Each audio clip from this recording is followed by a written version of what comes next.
Have you ever had a dream?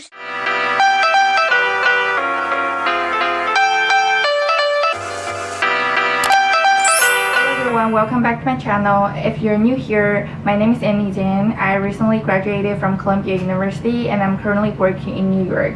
I am an international student. As you may be aware, a lot of things have been going on in the United States and a lot of injustice things have been going on. Ever since coronavirus hit the States, Trump administration has announced a lot of regulations against international students or international workers. So starting from green card applications were banned, and then H-1B or J visa holders who are not in the States will not be able to enter United States. Now they're landing their hands on international students, which make up to over a million population in this country. And I know that United States always advocates for itself as a free country. It values diversity, different cultures, and embracing different cultures. However, look at what they did to all the international students, to all the international workers who were trying to pursue their American dreams in this land. On Monday, ICE, Immigration and Customs Enforcement Department has announced that all the international students who are pursuing degrees in the United States will have to leave the country or facing deportation if their universities switch to online courses in fall semester. This basically means you either choose to be in the classes, put your health at risk, or you will be facing deportation away, like literally deportation away from this country. This is just so unfair, and I don't think a lot of people are aware of the injustice has been going on international students, international scholars, and international workers. So today on this topic, I actually want to share a little bit of my personal experience and my struggle as an international student in the United States. The reason I decided to come to the United States was because I wanted to pursue a master's degree, and as we all know, US provides really high quality of higher education. And I still remember after spending thousands of dollars to try to get my F1 visa, when I was at the US embassy, I was told that you have to say after you finish your education in the United States, you will be going back to your home country and bring the knowledge back to your home country. You cannot say that you will be staying in the US and trying to find a job. I don't know why they told everyone to do that, but if you don't say that you will go back to your own country after pursuing your education, they're very likely to ask you more questions and suspect your visa application. So after I got my F1 visa and I followed all the rules and regulations US has put on international students, I got into this country. And as you all know, as international students, especially to those English is their second language, we have to pick up the language, we have to pick up the culture.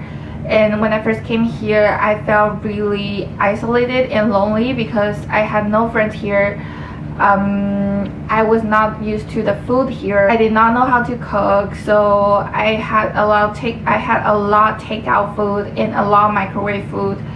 I was not taking care of my health, both physically and mentally, and I was struggling a lot just living by myself away from my family. And another struggle I want to share is because we all know that international students have to pay extra tuition than the native students. Sometimes we have to pay double of the tuition that native students are paying to the school. And outside of that, my experience was I was forced to attend a language class before I can really attend my program. And I shared that in my other video when I was reviewing our program, and this is the thing I always disagreed about. And I remember they were teaching the most basic either vocabulary or grammar knowledge in the class that we did not find useful at all. It was such a waste of our time, and you have to take it because it's mandatory. It's mandatory to international students with whom English is not their first language. Okay, fine, I accepted. I took the language class, I got into the school, and the next thing I know, international student, you cannot work in the United States. You're not allowed to work, and you can only work within certain period. To me, it was summer where you have to apply for CPT, which you also need to pay. I paid $6,000 just in order to get that CPT for me to able to get an internship in the US.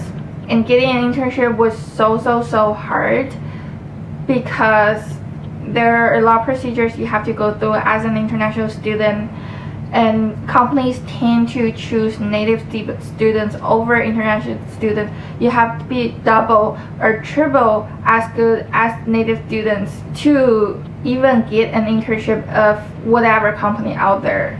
And I was really busting my ass to edit my resume, doing mock interviews, and going on any website that I could lay my hands on to try to apply to internships. And for my internships, I remember I sent out over 100 resumes, so I ended up finally getting an internship. But in my summer CPT period, where I really did a good job at my internship, and then my boss wanted to have me for a longer period of time as an intern. And I tried to apply to school if I could extend my CPT over in the fall semester, but it got rejected because, again, international student, if you do internship, you can only do it your summer period, which would be at longest 3 months. You cannot continue your internship even it's a super good opportunity. You have to stop your internship and go back to school. Program going into the end of pursuing a degree, I wanted to find a job in the state, and it was devastating. The process that I had to go through, it was nothing good to my mental health or my physical health. I was going through a lot of struggles, a lot of nights that I could not sleep, or I have to cry myself to sleep, just because I was under this pressure that I have to find a full-time job or I will be deported. So for those who are not aware, international students, to get a job in the US, you have to get OPT first, and then this OPT can only be used to your field related positions. Say I am from communication major, I can only apply to jobs that are directly relevant to communication. I cannot apply to, for example, filmmaking positions because that's not related to my major. On top of this, you have to get any internship or full-time job within 90 days after you start your OPT period. So even if you are able to apply for the OPT, and even if you're eligible to get your OPT, if you cannot find a job, you're still not eligible to stay in the States. I want to tell you guys a little bit how hard it is as an international student who are using OPT to try to work in the US. Because first of all, every time you apply for a job, they will ask you, are you now or in the future will require visa sponsorship? Because you're gonna be an international worker, and every time I have to answer yes, and a lot of companies don't sponsor H-1B. H-1B is the visa that we have to attain to be able to stay in the US after our OPT ends. So OPT lasts only for 1 year. For some STEM students, they can apply for OPT up to 3 years, but for my circumstance, I can only use OPT for 1 year, which means if no companies are willing to sponsor my visa application, I will not be able to stay in the US after my OPT ends. Finally, I got a job, my OPT was passed, and my company was nice enough to agree to help me apply for H-1B visa. The next thing I know that even if you apply, even if you're eligible, you are not 100% guaranteed to get H-1B visa, because there are so many people applying for H-1B in the US, and there are only limited H-1B visas out there that the immigration department can issue to international workers. So what do?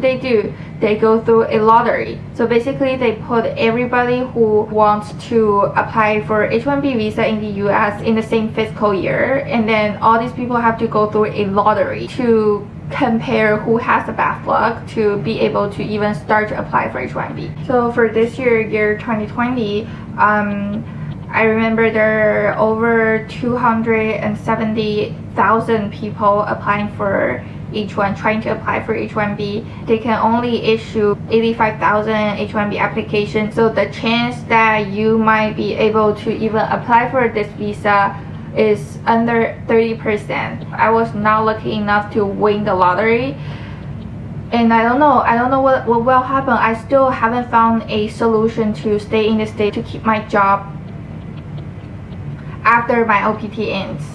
Ever since I came here, my path has been extremely narrow and extremely difficult, and I think the same struggles or the same obstacles are faced by millions of international students out there. To be frankly honest, constantly live under fear, uncertainties, and anxiety. It might be a good thing to me because this is the first time in a lifetime I realized how important that mental health means to me, and I pay a lot of attention to my mental health. I try to go out with my friends, I try to build up relationships, and I try to do more stuff that will help my mental health. I am sure there are so many international students who are faced more obstacles and more difficult circumstances than I did, and I just want to say to my fellow international students that we need to face this positively, and we need to know that this experience really has strengthened ourselves as an adult. For all these challenges, we have developed a thick skin to protect ourselves and to become a better person. I want to share a little information that I was able to get in terms of the policies or actions that Columbia University is taking to help their international students. That school will take hybrid classes in the fall semester to provide in-person and remote learning options to international students. For the international students who are not able to come to the US because of the pandemic, Columbia will be adapting the network of Columbia Global Centers to create pop-up global centers in different countries to provide in-person academic experience or peer engagement to international students. And then thirdly, the school will continuously to vigorously oppose immigration policies that damage Columbia higher education and the interests of international students, faculties, and researchers. And I highly encourage my fellow international students to write emails, to call your international offices, and you also can sign petitions. I will link the petition link down below in the description box. And then stay strong, stay healthy, stay safe. I'm sure we'll go through this together just as we did to many of us. So if you support this video, you can share it with your friends, and you can comment down below to let me know if any difficulties or problems that you're facing as an international student, and I will try my best to gather information or help you as much as possible. And you can also DM me on my social media. I hope by sharing my experience will be somehow relatable to my fellow international students. And I want to highlight that we're not fighting this alone. We are a community. We have a million people here as international students, and we will fight through this together. Don't forget, we paid for all the resources out in the school, so don't hesitate to reach out to faculties, to international offices, to your school, to pressure them take actions to protect us, because we have the right to do so. Thank you so much for sticking around, and thank you so much for finishing watching this video. I hope this is somewhat helpful, and if you're interested, subscribe to my channel. I upload videos every Monday, and you can also follow me on my social media. I will see you guys next week. Bye.